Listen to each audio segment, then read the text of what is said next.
안녕하세요. 오늘도 사연 살롱을 찾아주셔서 감사합니다. 결혼 3개월 차 새댁이에요.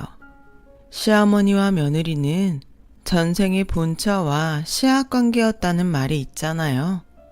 남자를 사이에 두고 본처와 첩이 치열한 싸움을 벌이는 관계란 거죠. 하지만 저희 집은 좀 달라요. 시어머니와 저는 경쟁 관계가 아니라 공공의 적과 싸우기 위해 손잡은 일종의 동맹 관계거든요. 도대체 공공의 적이 누구냐고요? 그건 바로 시아버지와 그 첩이에요. 요즘 세상에 첩까지 두고 사는 사람이 어디 있냐고 하겠지만 있더라고요. 그것도 10년 동안 본 마누라 행세까지 하며 안방까지 차지하고서 말이죠. 한 명도 버거운 시어머니가 둘이라니. 이쯤 되면 이번 생은 포기해야 할 판이라고 해도 과언이 아닐 거예요. 그럼 지금부터 절망에서 출발한 저의 시월드 이야기를 시작해 볼게요. 저는 남들보다 늦은 나이에 결혼을 했어요. 특별한 이유가 있었던 건 아니고 굳이 이유를 들자면 연애에 소질이 없었다고 할까요?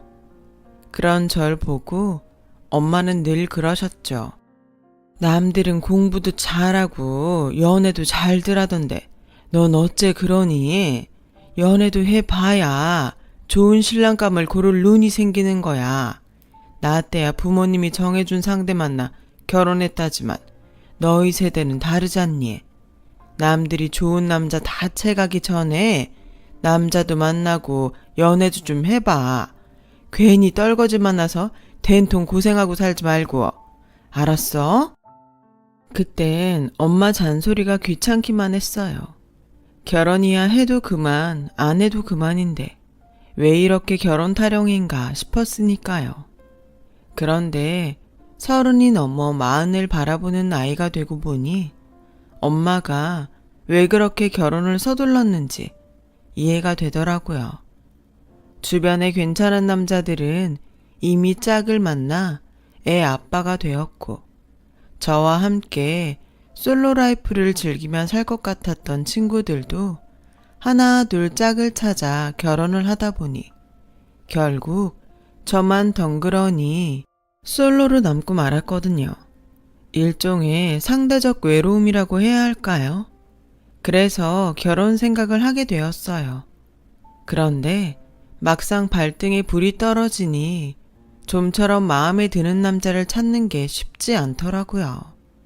하긴 갈 사람들은 다 갔으니 구미에 맞는 남자가 남아있기나 하겠어요.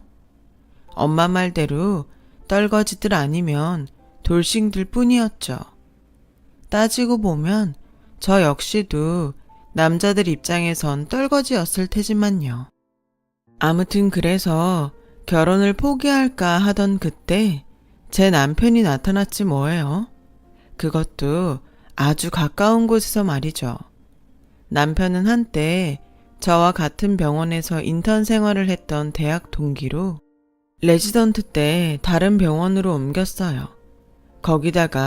거기서 경험을 쌓은 뒤 외국 병원으로 나가게 되었죠. 그러다 얼마 전에 다시 한국으로 들어왔다고 하더라고요. 세미나에 참석했다가 남편을 발견하곤 어찌나 반갑던지. 사실 제가 한때 남편을 좋아했거든요. 남편은 병원에서 인기남이었어요. 외모도 출중한 데다 매너까지 좋아서 여자 동기들은 물론 간호사들한테도 인기가 엄청 좋았죠. 남편이 타 병원으로 옮긴다고 했을 때 다들 아쉬워했을 정도로요. 그런데 그런 남자가 때마침 제 앞에 나타나다니 완전 운명이다 싶었어요. 그래서 체면불구하고 제가 먼저 남편한테 들이댔어요. 한국 떠난 지 좀 돼서 여기 사정 잘 모를 테니까 궁금한 거 있으면 연락해. 시크한 척 말은 그렇게 했지만 사실 그날 이후 수시로 휴대폰을 확인하며 목을 빼고 남편 전화를 기다렸어요. 그렇게 2주 정도 지났을까요? 드디어 남편한테 전화가 온 거예요. 그래서 간만에 가로수길 편집샵에서 옷도 좀 사고 샵에 들러 세팅도 말고 제가 할 수 있는 최대치로 꾸미고 약속 장소로 향했죠. 그런데 글쎄 남편이 어떻게 나왔는지 아세요? 면티에 반바지 차림으로 슬리퍼를 찍찍 끌고 나왔더라고요. 아, 어찌나 자존심이 상하던지 연애고 나발이고 당장이라도 자리를 박차고 나가고 싶더라니까요. 미안, 엄마가 갑자기 입원을 하시는 바람에 간병하다 오느라 꼴이 말이 아니네. 미안해. 그런 거면 미리 말을 하지 그랬어. 아무리 그래도 어떻게 그러고 나오냐? 안 그러려고 했지만 저도 모르게 볼멘 소리가 툭 튀어나와 버렸어요. 그러자 분위기가 싸해졌죠. 남편은 난처한 표정으로 저와 눈도 못 마주친 채 그러더군요. 내가 좀 심하긴 했지. 근데 네가 많이 보고 싶었거든.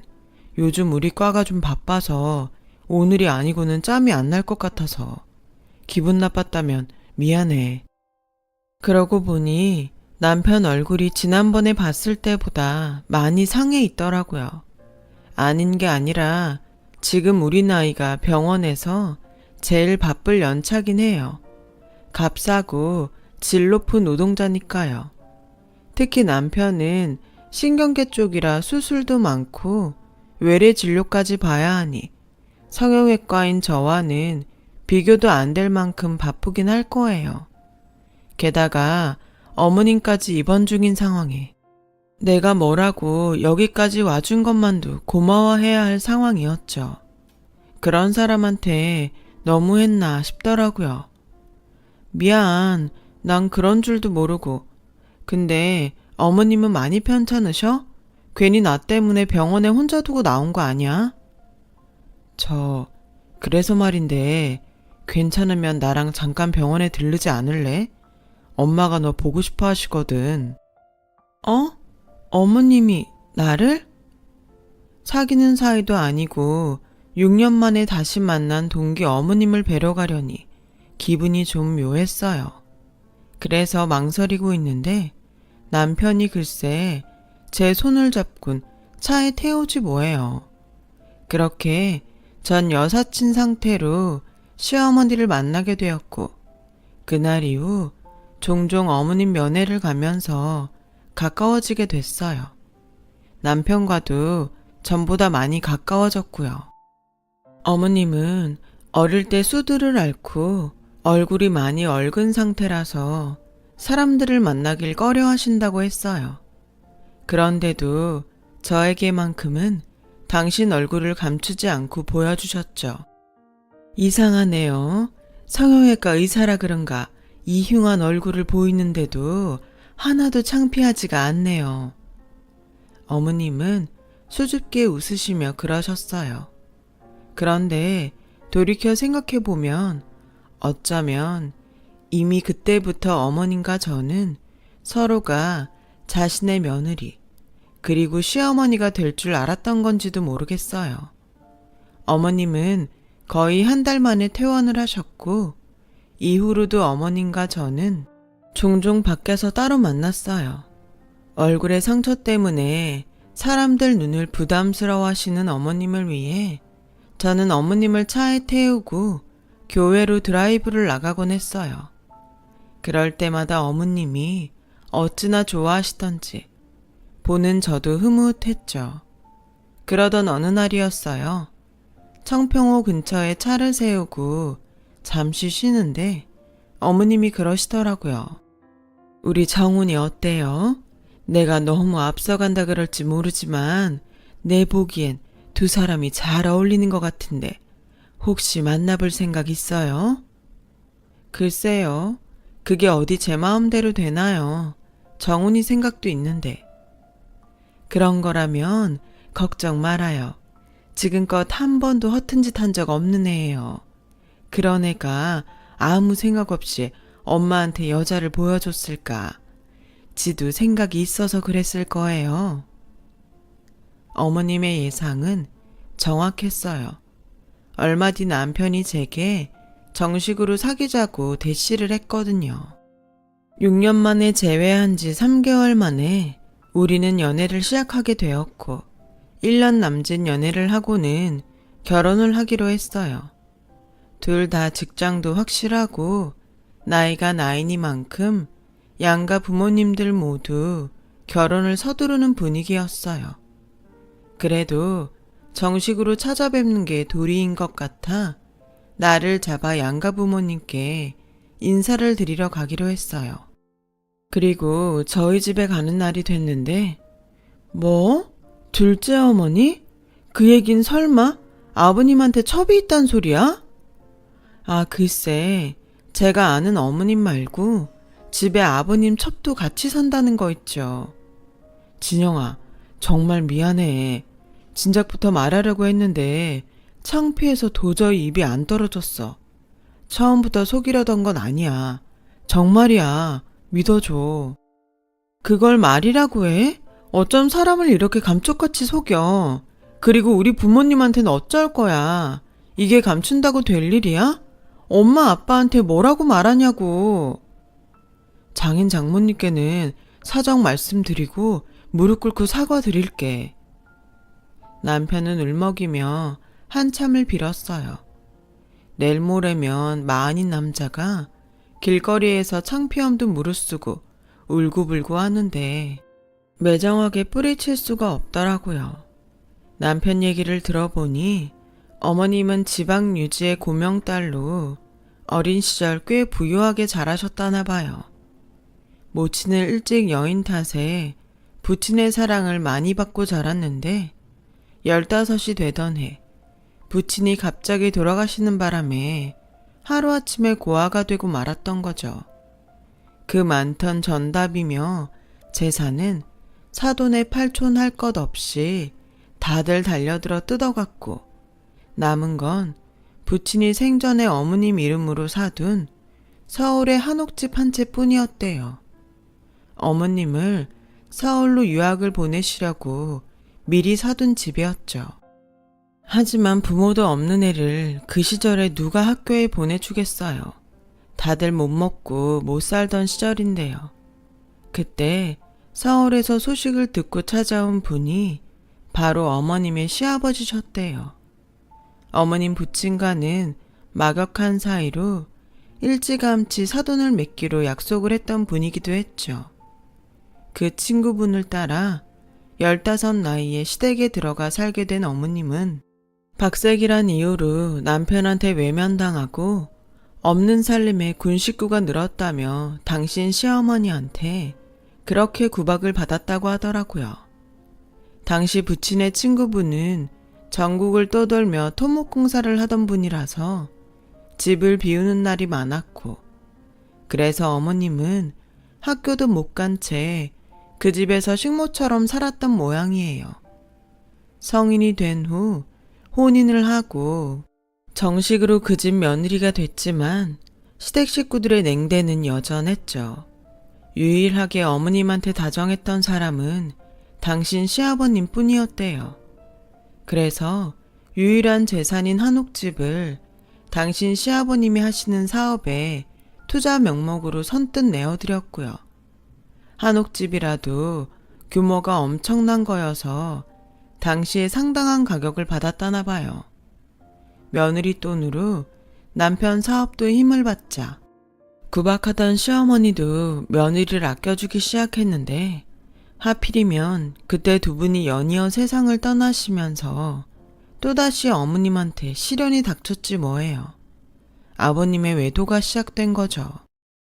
본부인이 버젓이 집에 있는데도 밖에서 여자들을 만나고 다니기 일쑤였고 그러다 10년 전부터 지금의 둘째 부인을 아예 집에 데리고 들어와 함께 살기 시작했다고 하더라고요. 어머님이 아들을 생각해서라도 제발 집에는 들이지 말아달라고 그렇게 빌었는데도 들은 척도 안 하고 말이죠. 그리곤 어머님을 문간방으로 내쫓고 안방을 첩에게 내어주셨대요. 너도 생각을 해봐라. 내가 네 얼굴 보고도 안고 잘 맛이 나겠냐? 그러니 어쩌겠어. 예쁜 둘째 부인이라도 드려야지. 싫으면 이혼 도장 찍고 나가든가. 먹긴 놈이 성낸다고 아버님은 오히려 이혼하자고 큰 소리를 치며 어머님을 괴롭혔고, 그런 모습을 보다 못한 제 남편이 어머님한테 차라리 당장 이혼하고 자기랑 둘이 나가 살자고 했다더라고요. 그래서 저희 병원에서 인턴을 마치자마자 타 지역 병원으로 가서 레지던트 과정을 밟은 거였더라고요. 사실 그때 많이 망설였어. 내가 너한테 고백을 하려고 반지까지 준비했던 참이었는데 집안일이 그렇게 되는 바람에 말도 못하고 떠날 수밖에 없었어. 안 그랬으면 진작 결혼을 했을 텐데. 남편 얘기를 듣고 상황 파악은 됐지만 저조차도 납득이 안 가는데 어떻게 우리 부모님을 설득해야 할지 정말 고민이 됐어요. 그래도 어쩌겠어요. 일단 어떻게 되든 부딪혀는 봐야죠. 그래서 일단 저희 집으로 갔어요. 사위감 온다고 한껏 음식을 준비한 엄마는 어디 있다가 이제야 나타났냐며 이제라도 당신 딸을 구제해줘서 고맙다고 좋아하셨어요. 이런 엄마를 보니 더 걱정이 됐어요. 무거운 마음으로 꾸역꾸역 밥을 먹은 남편과 저는 드디어 부모님께 모든 사실을 전했어요. 예상대로 엄마가 뒷목을 잡으시며 노발대발 하셨죠 뭐. 뭐? 첩? 게다가 본처랑 다 같이 한 집에 산다고? 미쳤어, 미쳤어. 안 돼. 나 이 결혼 절대 허락 못해. 너 꼭 이런 집에 시집을 가야겠니? 여보, 얘 좀 말려봐요. 아빠는 딱히 뭐라고 하진 않으셨지만 역시나 못마땅하신지 허공을 향해 한숨을 푹 쉬셨어요. 그 앞에서 제 남편은 새빨개진 얼굴로 고개도 못 들고 있었고요. 엄마, 어차피 분가해서 살 건데 본처랑 첩이 한 집에서 살건 말건 그게 무슨 상관이야. 이 기집애야, 정신 차려. 시어머니 하나도 힘든데 넌 첩까지 둘이나 모시고 살아야 돼. 근데 그게 왜 상관이 없어? 게다가 자식은 부모를 보고 자라는데 이 사람이라고 안 그럴 거라고 누가 장담해. 그때였어요. 그때까지 아무 말씀 안 하시고 잠자코 계시던 아빠가 나직한 목소리로 그러셨죠.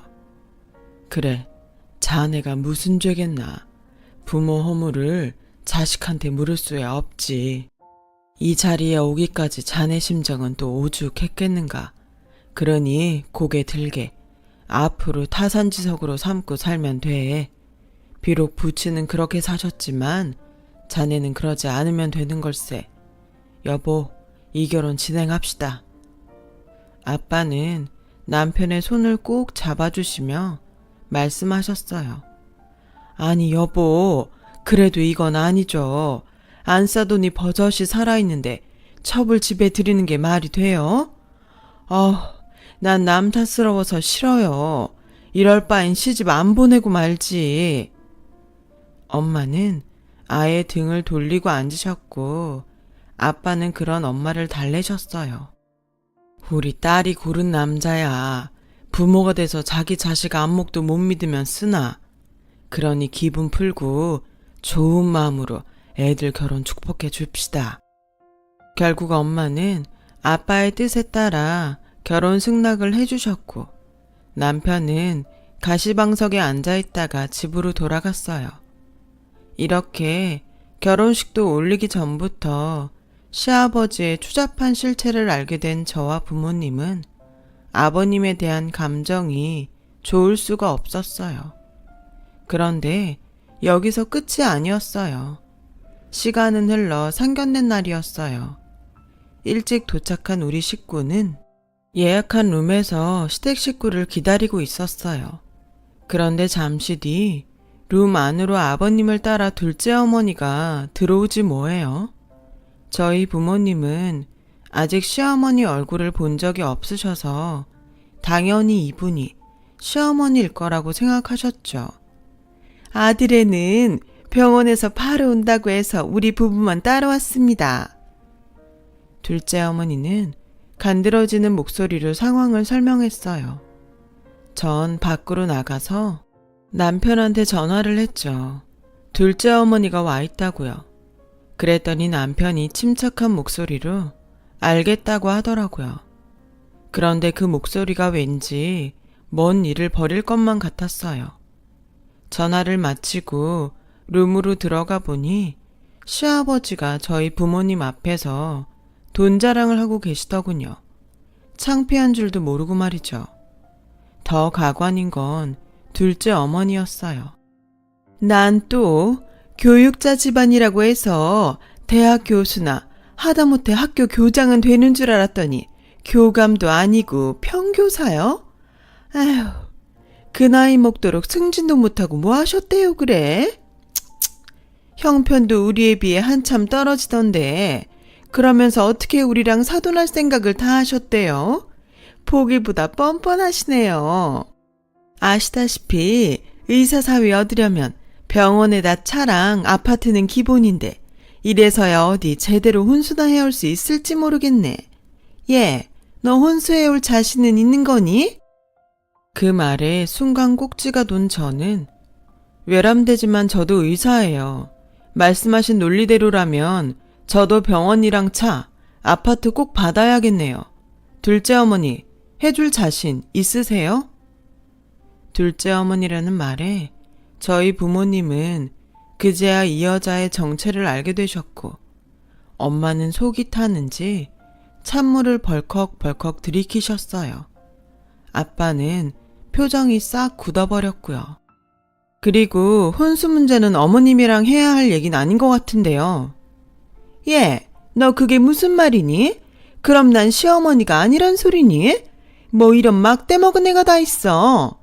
여봉, 나 이런 대접 받고서는 절대 이혼사 못 치러요. 결혼 전부터 시아미한테 눈 부릅뜨고 대드는 며느리를 어떻게 드려요? 여봉, 이 결혼 당장 무릅시다. 그때였어요. 문을 박차고 남편과 어머님이 들어왔어요. 당신이 뭔데 그딴 소리를 해요? 무슨 권리로 내 어머니가 있어야 할 자리에 앉아서 망발이냐고요. 당장 일어나세요. 한 번만 더 내 어머니 자리 탐내고 허튼 짓 하면 저 안 참습니다. 남편은 달려들어 둘째 어머니 팔을 잡아 자리에서 끌어냈어요. 그러자 아버님이 버럭 소리쳤죠. 이놈이 지금 뭐 하는 짓이야? 어디서 내 마누라한테 손을 대? 너 그러고도 멀쩡할 줄 알아? 건방진놈 같은 이라고. 이 무식한 여편네야. 이게 다 네 탓이야.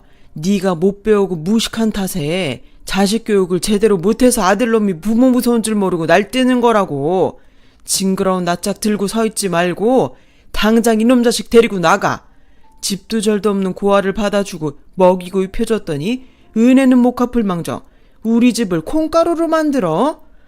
으이구, 아버님만 아니면 저걸 진작 쫓아내는 거였는데. 아이고, 속 터져. 아, 당장 안 나가고 뭐해? 그러자 어머님이 물이 든 컵을 집어 아버님 얼굴에 뿌렸어요. 정신 차려라, 이 노망난 늙은이야. 집도 절도 없는 날 받아줘? 지금까지 네가 벌어먹고 산 그 회사 누구 돈으로 차린 건 줄은 아니? 내 돈이다. 우리 아버지가 내 앞으로 산 내 집 팔아서 그 회사 차린 거라고. 근데 왜 지금까지 네 더러운 꼴을 보고도 참았는 줄 알아? 네 아버지 얼굴 보고 참은 거야. 죽는 순간까지 못난 자식 걱정에 눈물 짓던 네 아버지가 불쌍해서 그래서 이를 악물고 참아준 거라고. 무식해? 내가 무식하다 한들 너 같은 잡놈만큼 무식할까? 다른 건 몰라도 내 아들은 너처럼 안 키우려고 이날 이때까지 내 자리 지키며 버텨왔어. 자식이 부모 등 보고 자란다는 말에 애비는 저 모양이라도 애미라도 제대로 사는 모습을 보여야 내 새끼 온전히 클 것 같아서 지금껏 참고 살았다고. 근데 더는 안 되겠어. 니들 잡것들이 내 새끼 혼사까지 망치는 이 마당에 내가 뭘 더 참겠냐. 오냐? 이혼장에 도장 찍어주마. 이혼을 해주겠다는 말에 아버님과 둘째 어머니는 뛸 듯이 기뻐했어요. 정말 이혼해 줄 거야? 이혼만 해준다면 내가 그 집 당신 줄게. 정말이야. 그래요, 형님. 그간 밥하고 빨래해준 노고를 생각해서 내가 반지도 몇 개 빼드릴게. 필요하면 뭐든 말해요. 내가 이 좋은 날 형님한테 뭔들 못 해주겠어요. 놀구들 있네.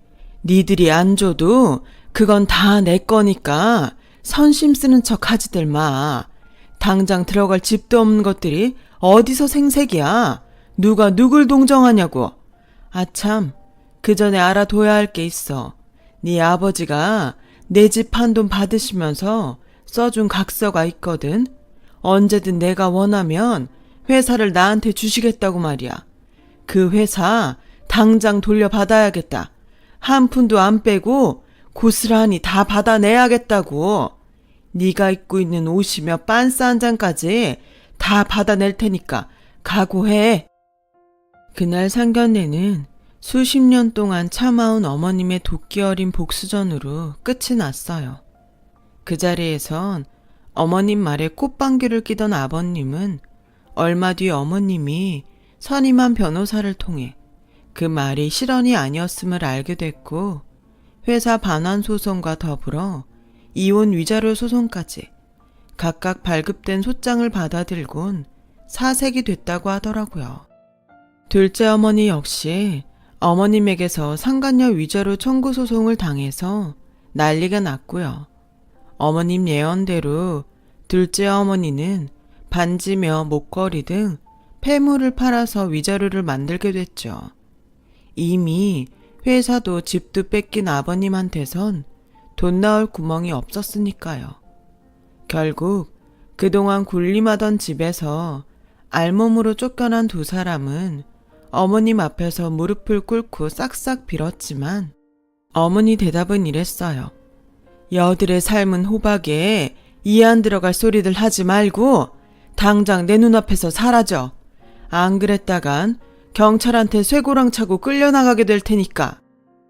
여자가 한을 품으면 5~6월에도 서리가 내린다는데 수십 년을 가슴에 한을 품고 산 어머님이 서리만 내렸겠어요? 천둥 번개에 하다못해 태풍 정도는 불어야죠. 그리고 저희는 어머님과 상견례를 갖고 석 달 전에 결혼식을 올렸어요. 제가 합가를 하자고 말씀드렸지만 남은 인생은 누구의 아내도 누구의 엄마도 아닌 당신의 이름으로 살고 싶으시다고 거절을 하셨죠. 그리고 놀라운 일도 있었어요.